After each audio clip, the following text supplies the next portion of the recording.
안녕하세요. 세요. 네, 참으로 행복한 안식일입니다. 네. 행복한 안식일입니다. 이렇게 말씀드리는 데는 특별한 이유가 있습니다. 사실 저희들이 이 코로나 시대에도 함께 예배를 드릴 수 있다는 이 사실이 얼마나 감사한 일인지, 얼마나 대단한 일인지 모릅니다. 이러한 사실을 깊이 생각할 때 하나님께서 여전히 우리를 인도하시고 우리 교회를 인도하시고 제7일 안식일 예수재림교회 이 전 세계 공동체를 인도하고 계심을 인하여서 참으로 감사를 드리는 것입니다. 이러한 감사 때문에 저는 행복을 말씀드리지 않을 수가 없는 것입니다. 자, 이제 오늘 말씀을 보시도록 하겠습니다.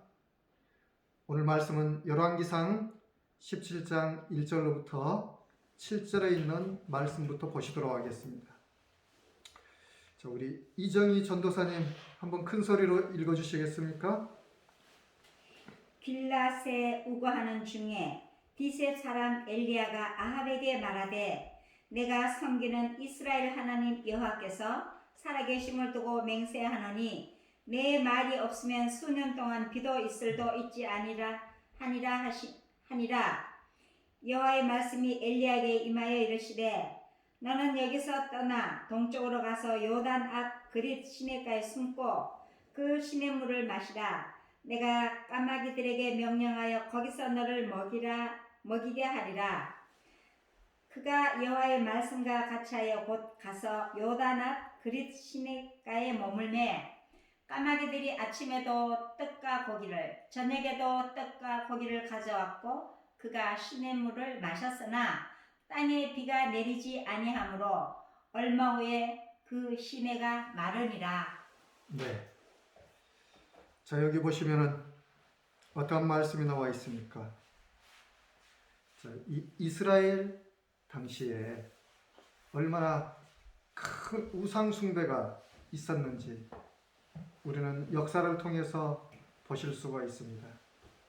이제 솔로몬 왕국이 끝나고 그 아들 르호보암과 또 북방 이스라엘을 구성했던 여로보암을 비롯한 이 열지파에 두 나라가 갈렸습니다.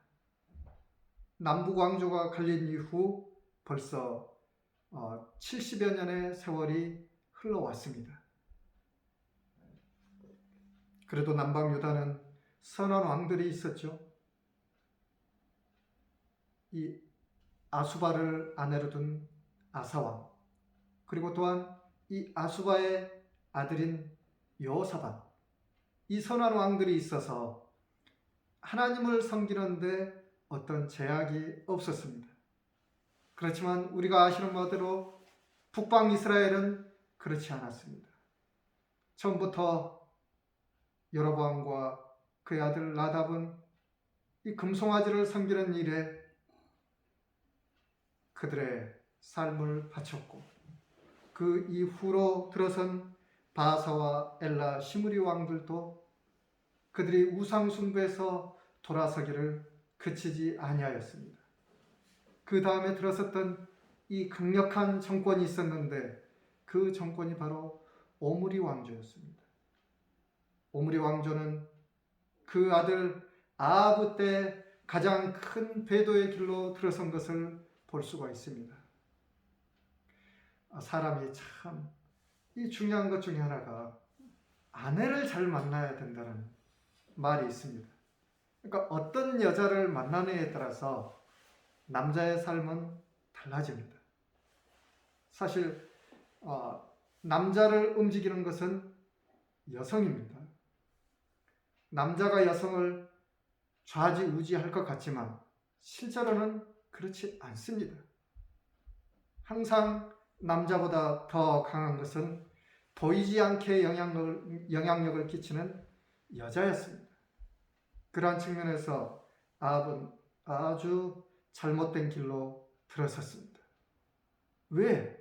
이스라엘 중에 왕비들을 놔두고 그가 이방 여인 우상 숭배를 하고 있는 시돈 땅 가서 엣발의 딸 이세벨을 아내로 데려왔는지 우리는 그 원인에 대해서는 잘 알지 못합니다.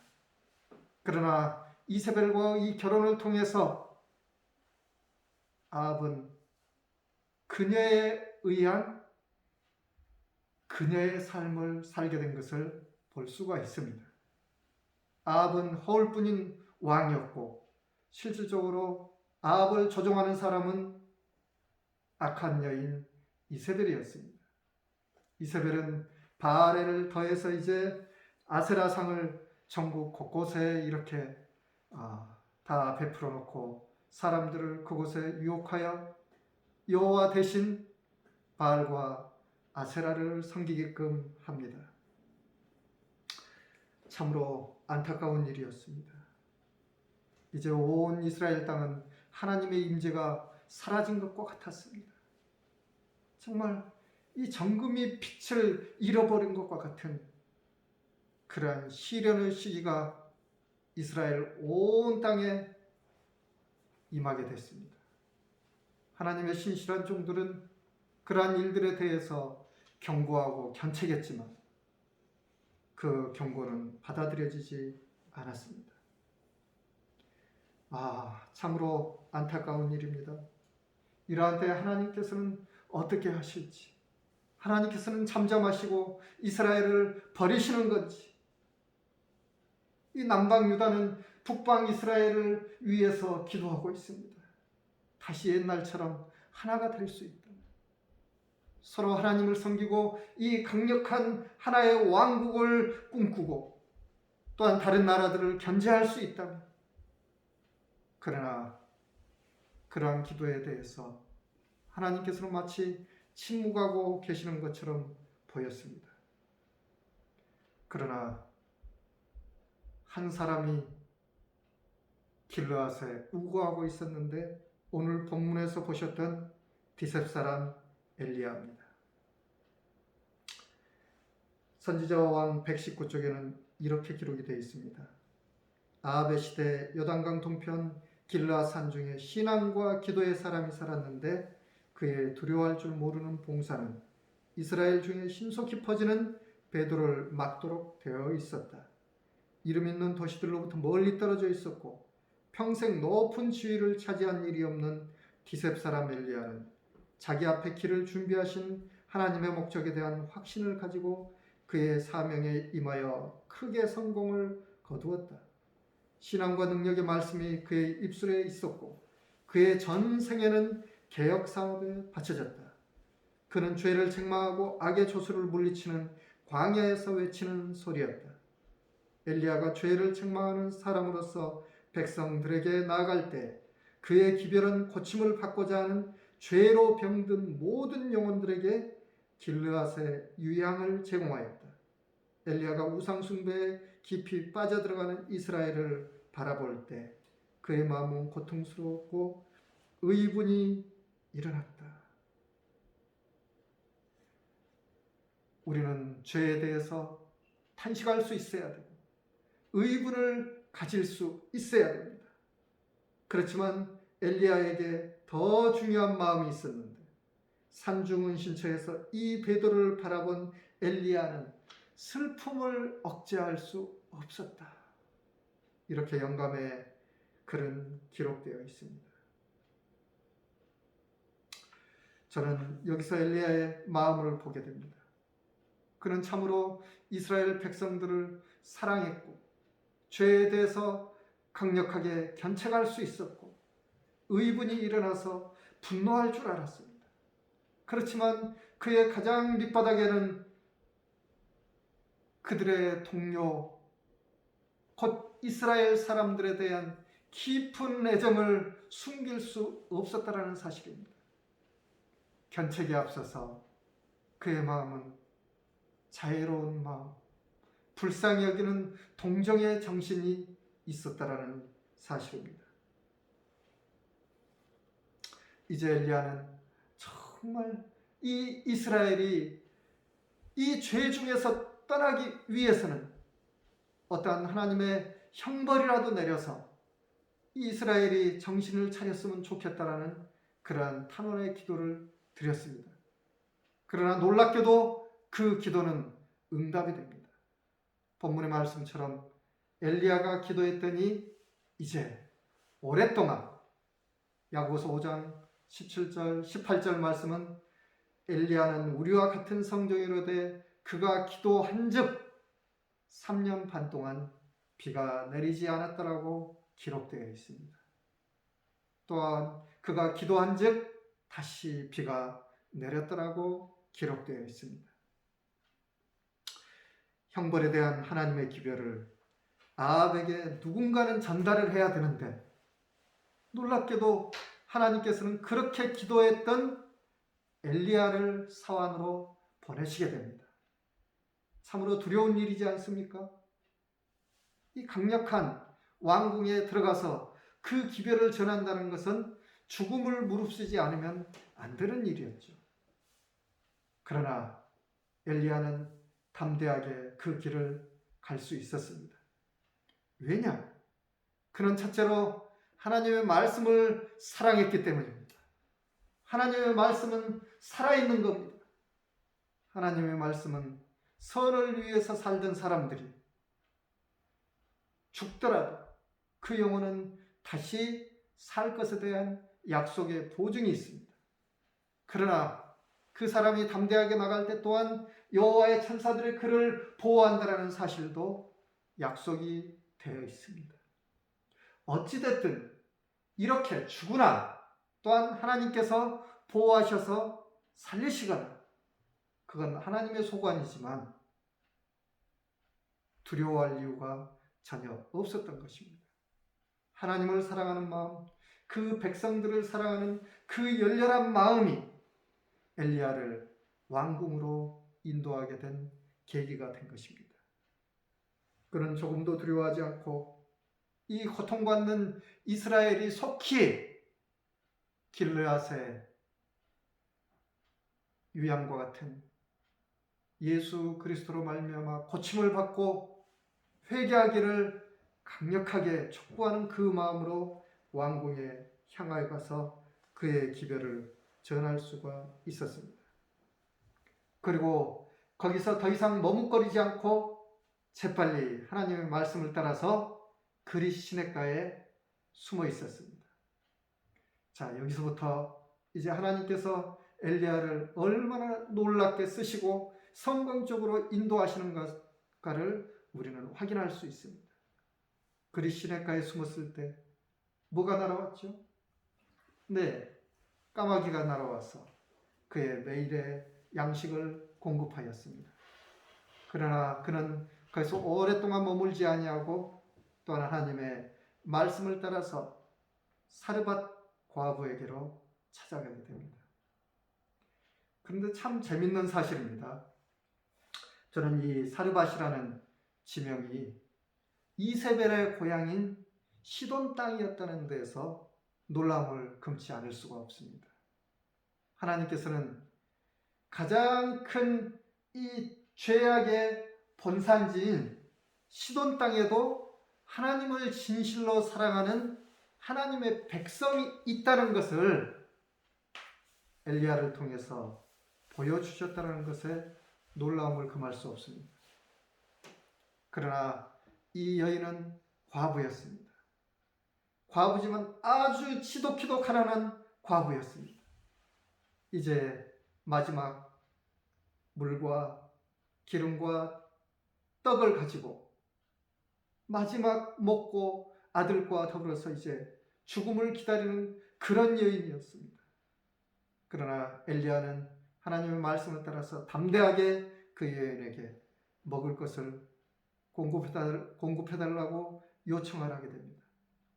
이러한 때 이 사르밧 과부의 마음은 어땠을까요? 정말 저라면은 제가 생각을 아무리 하더라도 안 주었을 것 같습니다. 예, 여러분들은 어떻습니까? 그러나 이 큰 시험 가운데서 사르밧 과부는 엘리야에게 그의 먹을 것을 공급을 하게 됩니다. 여기서 한 가지 우리는 생각해 보지 않을 수가 없습니다. 사르밧 과부가 갑자기 엘리야가 나타났는데 또 갑작스러운 마음으로 그 먹을 것을 주었을까요? 그렇지 않죠. 모든 선한 행위는 갑작스럽게 이루어지는 법이 없습니다. 선한 일을 해왔던 그 사람들은 여전히 어려운 가운데서도 선을 행할 능력이 있지만 악한 일을 계획해왔던 사람이 갑자기 선을 행한다는 건 어려운 일입니다. 이걸 볼 때에 이 여인은 참된 하나님에 대한 지식은 없었지만 하늘에 하나님에 계신다는 그 사실을 보이지 않는 눈으로 바라보면서 선을 향해서 살아갔었던 것을 볼 수가 있습니다. 이렇게 함으로써 그녀는 하늘의 가장 큰 선물을 받을 수가 있었습니다. 엘리야를 통해서 그녀는 알지 못했던 하나님에 대한 지식을 얻었고 또한 생명의 공급이 끊이지 않은 것을 볼 수가 있습니다. 그러나 이 여인에게 다시 한번 위기가 닥치죠. 그의 사랑하는 독자, 이 아들이 죽는 사건이 발생합니다. 그러나 거기서 다시 한번 이 여인은 믿음의 시련을 통해서 아들이 살아나는 이 놀라운 경험을 하게 되고 참 하나님에 대한 온전한 믿음을 갖게 되는 것을 볼 수가 있습니다. 하나님께서는 이렇게 엘리야를 그의 믿음과 기도를 따라서 성공의 길로 인도하고 계십니다. 그러나 하나님께서는 엘리야를 다시 이스라엘로 보내십니다. 많은 날을 지내고 여호와의 말씀이 엘리야에게 임하여 너는 가서 아합에게 보이라. 내가 비를 지면에 내리리라 하셨다. 자, 이제 이스라엘 왕과 모든 신하들이 물 근원을 찾아서 모든 시냇가에 흩어져서 열심으로 물을 찾고 있습니다. 그때 불쑥 엘리야는 그의 왕 앞에 나타나게 됩니다. 이럴 때 이 아합의 마음은 어땠을까요? 저라면 아마 그랬을 것 같습니다. 오, 하나님의 선지자여, 정말 잘 만났습니다. 이제 이만하면 저희 죄를 돌아보았고 제가 회개하오니 하나님께 탄원해서 다시 비를 좀 내리게 도와주세요. 그랬을 것 같습니다. 그러나 아합은 그렇지 않았습니다. 오히려 그 모든 핑계를 엘리야에게 대며 이스라엘을 괴롭게 한 자여 너냐? 얼마나 놀랍습니까? 이 배도한 아합의 정신, 이세벨과 더불어서 악을 주창했던 그의 입술에서 나온 이야기는 끝끝내 회개하지 않는 마치 하늘에 철판과 노판이 깔린 것처럼 그런 굳은 마음이었다는 것을 볼 수가 있습니다. 그렇지만 여기에 대해서 엘리야는 단호한 음성으로 오히려 그를 책망할 뿐만 아니라 당신이 그렇게도 신뢰하는 바알의 선지자 450명과 아스라의 선지자 400명을 한 곳에 모으소서. 과연 참신이 누구인지 이번에 한번 결판을 내도록 하십시다. 결국 갈멜산 정상에 이제 드디어 재단이 벌어집니다. 850대 1의 싸움이 벌어집니다. 제가 만약 그때 그 광경을 보았다면 어떠한 마음이었을까? 근데 여기 이스라엘 백성들의 그 상황이 기록되어 있습니다. 너희가 만약 하나님이 참신이면은 하나님을 섬기고 바알이 진짜라면 그쪽으로 가라 했을 때 이스라엘 백성들은 그 중간에 서서 머뭇머뭇거렸다라는 이 말씀이 기록되어 있습니다. 놀라지 않습니까? 여러분들 같으면 당장 하나님 쪽에 딱 붙지 않았겠습니까?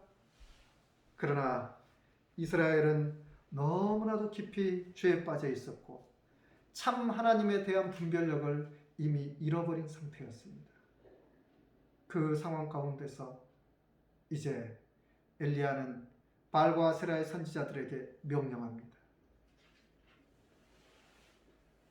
너희가 먼저 제물을 불살라라. 너희 스스로가 아니라 진짜 참신이 있다면 그 참신이 이 제물을 깡그리 불살릴 수 있도록 어디 한번 해보라. 그들은 자기 몸을 베면서까지 했지만은 불은 내려오지 않았습니다. 엘리야는 거기에 맞서서 그저 기도할 뿐이었습니다. 기도하는 순간 하늘에서 불이 내려와서 제물을 불살랐을 뿐만이 아니라 그 도랑에 가득 채워졌던 물마저도 완전히 불태워버린 사건을 우리는 보실 수가 있습니다. 드디어 강력한 개혁을 촉구하던 이 엘리야는 그리 시냇가에서 기손 시냇가에서 이 850명을 깡그리 다 죽여버리고 맙니다. 이스라엘 백성들이 얼마나 놀랐겠습니까? 하나님은 살아계신다. 그렇게 함께 외치지 않았을까요? 이제 여기에 하나님께서는 엘리야의 기도를 들어주시고 비를 내리기 시작합니다. 엘리야는 단 한 번의 기도로 그치지 않았습니다. 그의 사환에게 또 가서 보라, 또 가서 보라. 무려 7번 동안이나 아주 간절한 기도를 통해서 하나님께서 그의 기도에 응답하시는 것을 확인할 수 있도록까지 열렬하게 기도했던 것을 볼 수가 있습니다. 작은 징표가 보였을 때 그는 이만하면 됐다 하고 달리는 그 순간에 굵은 장맛비가 내리기 시작했습니다. 얼마나 놀랐을까요? 모든 사람이 놀랐던 것처럼 엘리야 자신도 정말 놀라고 기쁘지 않았을까요? 엘리야는 이제 득의 양양하게 됐습니다. 이제는 됐어. 하나님의 개혁은 이제부터 시작이야. 이제 더 이상 궤도에서 치료가 되고 이스라엘은 참 하나님의 백성으로 거듭날 수 있을 거야. 이러한 마음으로 아합의 수레 앞에서 열심히 달렸습니다. 그렇지만 놀라운 일이 기다리고 있었습니다. 지금까지 엘리야는 성공으로만 일관했습니다. 봐보십시오. 그리 시냇가에 있을 때 까마귀가 먹였죠. 또한 사르밧 과부에 갔을 때 하나님의 기적적인 방법으로 이 기름과 밀가루가 떨어지지 아니하였습니다. 또한 그의 아들을 살렸습니다. 이제 바알과 아세라 선지자들 850명을 기손 시냇가에서 완전히 멸절시킬 수가 있었습니다. 3년 반 동안 그쳤던 비가 드디어 내리기 시작했습니다. 이 놀라운 5가지 하나님의 기적적인 방법을 통해서 이스라엘은 이제 완전한 승리를 구축할 수 있다고 믿었습니다. 그러나 그를 기다린 것은 환영의 인파가 아니라 악한 이세벨의 적대시하는 그 음성을 들을 수밖에 없었습니다. 이때라도 엘리야는 이 마지막 개혁 사업을 위해서 하나님을 믿고 기도하는 마음으로 전진해 갔어야만 됐습니다. 그러나 놀랍게도 엘리야는 36개 주랭랑을 치는 것을 볼 수가 있습니다. 얼마나 안타까운 일입니까? 그러나 우리는 이해할 수밖에 없습니다. 엘리야는 정말 많은 것을 기대를 하였지만 그런 많은 기대감과 기대감에 이 뒤따르는 반작용의 법칙이 그에게 몰려들고 있었습니다. 이세벨의 이러한 악한 소리는 피곤하고 지친 이 엘리야를 완전히 낙담케 할 수밖에 없었습니다. 그는 우리와 성정이 같은 사람이었습니다. 우리가 그 위대한 모세를 볼 때도 그가 비록 하나님과 대면하고 하나님의 그 빛의 임재를 경험한 사람이었지만 낙담하고 피곤할 때 그가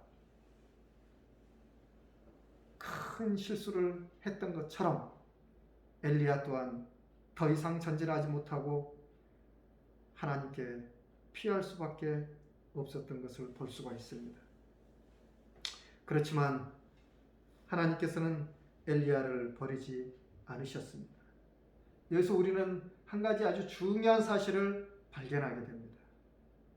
엘리야는 그가 원했던 개혁이 완전하게 이루어지지 않았다고 생각할 때 사람과 싸우지 않고 하나님께 피했다라는 사실입니다. 그는 하나님께 가서 열렬하게 탄원하고 또한 불평불만도 토해냈습니다. 그러나 여기서 하나님께서는 엘리야를 받아주신 것입니다. 세미한 음성으로 하나님께서는 엘리야에게 다가서셨고 다시 한번 그에게 새로운 기회를 주시는 것을 볼 수가 있습니다. 선지자왕 168쪽에는 이런 말씀이 기록되어 있습니다. 영혼들로 죄를 깨닫고 회개하도록 하는 것은 항상 가장 해박한 하나님의 진리를 드러냄으로 되는 것이 아니다. 사람의 마음을 감동시키는 것은 웅변이나 논리가 아니요 성령의 아름다운 감화로 말미암는 것이다. 성령의 감화는 조용하고 분명하게 성품을 변화시키고 향상시킨다. 하나님의 성령의 세미한 소리가 마음을 변화시키는 능력을 가졌다. 낙담과 표면상으로 패배한 것처럼 보이는 날 동안에 겪은 엘리야의 경험에서 끌어낼 수 있는 많은 교훈, 곧 일반적으로 사람들이 옳은 데서 떠나는 것으로 특색을 이룰 이 시대에 사는 하나님의 종들을 위한 귀중한 교훈이 있다. 이 교훈은 패배한 것처럼 보이는 그때라도 하나님을 다시 의지한다면 하나님께서는 우리 안에서부터 다시 시작할 수 있도록 용기를 주신다는 말씀입니다. 개인과 가정에도 내가 어찌하여 여기 있느냐는 이 질문이 적용됩니다. 엘리야에게 질문하셨던 하나님께서는 엘리야에게 새로운 사명을 주시면서 네가 여기서 머물러야 할 사람이 아니다. 지금까지 해왔던 이 개혁 사업을 완수하기 위해서 너는 다시 예언하여야 하리라는 그 말씀을 주셨다라는 사실입니다. 사단은 하나님의 백성들을 공격하기 위해서 아주 맹렬한 전략을 펼치고 있습니다. 단 한순간도 사단은 졸지 않습니다. 우리의 가장 나약한 부분을 공격하기 위해서 끊임없이 연구하고 눈동자를 떼지 않습니다. 특별히 사단은 우리가 가장 연약해져 있을 때, 피곤하고 지치고 낙담해 있을 때 사단은 우리를 공격한다는 사실입니다. 그러나 이때 바로 우리는 기도해야 될 때라는 사실을 잊어서는 안 될 것입니다. 동료 그리스도인들이여, 사단이 그대들의 약점을 알고 있다. 그러므로 여호와께 매달리라. 하나님께서는 이렇게 말씀하시고 계십니다. 이렇게 함으로써 다시 기도하는 사람과 하나님께서는 새로운 만남을 시작하는 겁니다. 엘리야의 심령과 능력은 무엇입니까? 많은 사람들이 엘리야의 심령과 능력으로 외치기를 원합니다. 그러나 많은 사람들이 실패하게 되는 이유는 엘리야의 심령과 능력이 마치 엘리야 안에 있는 심령과 엘리야 안에 있는 능력으로 착각한다는 것입니다. 엘리야의 심령은 영혼들을 참으로 불쌍히 여기셨던 하나님의 그 인자하신 마음, 헤세드였습니다. 그 마음이 바로 엘리야에게 임했던 것입니다. 그와 같이 이 살과 같이 부드러운 마음, 영혼들에 대한 그 애정을 가질 수 있다면 우리는 개혁의 출발점에 서 있을 수가 있는 것입니다. 그러나 거기서 그치면 안 되겠죠. 엘리야의 능력을 받아야 됩니다. 이 엘리야의 능력은 엘리야 자신이 무슨 기적을 이루거나 특별한 능력을 가지고 있거나 그런 것이 아닙니다. 엘리야의 능력은 기도하는 자세였습니다. 그런 기도하되 하나님께서 응답하시기까지 그침없이 기도했다라는 사실입니다. 그가 기도한즉 우리와 같은 성정을 가진 사람이었지만 비가 그치기도 하고 내리기도 하고 또한 하늘에서부터 불이 내려와 재물을 사르기도 하고 또한 사르밧 과부의 아들을 살리기도 하고 이러했었다는 사실을 우리는 기억할 수가 있습니다. 엘리야의 능력을 받기를 원하십니까? 그렇다면 우리는 기도해야 됩니다. 이 마지막 시대는 엘리야의 신령과 능력이 참으로 필요한 때입니다. 죽어가는 영혼들에 대한 예수 그리스도의 그 인자하신 마음을 우리는 품지 않으면 안 됩니다. 이 세상은 논리와 이론을 가지고 결코 변화시킬 수가 없습니다. 이 논리와 이론은 너무나도 많이 있습니다. 그러나 살과 같이 부드러운 마음을 가지고 영혼들을 대하고 또한 주기를 좋아할 때 사람은 감동을 받는 것입니다. 거기에 하나님의 살아계심을 체험할 수 있는 하나님의 능력을 보여줄 때 그 영혼은 하나님께 돌아올 수 있다라는 것입니다. 우리의 모든 초점은 영혼 구원 사업에 맞춰져야 될 것입니다. 참으로 땅끝까지 복음을 증거해서 예수님의 재림을 촉진시킬 수 있는 그러한 마음으로 오늘날 우리는 살아가지 않으면 안 되는 것입니다. 우리는 오늘날 준비에 대한 많은 이야기를 합니다. 그러나 여러분들에게 말씀드리건대 성경에서 가장 큰 준비는 하나님의 말씀에 순종하는 것이요 또한 우리를 강력하게 하는 것은 하나님과 함께하는 기도의 시간입니다. 말씀과 기도로 하나가 되어서 단단하게 나아가는 그 사람이야말로 세상을 변화시킬 수 있는 개혁자라는 사실입니다. 이 개혁은 내 안에서부터 시작되는 것이고 내 가정과 내 교회를 뛰어넘어서 세상에 나아가는 하나님의 힘입니다. 그러한 개혁과 부흥이 오늘날 우리 교회에 힘있게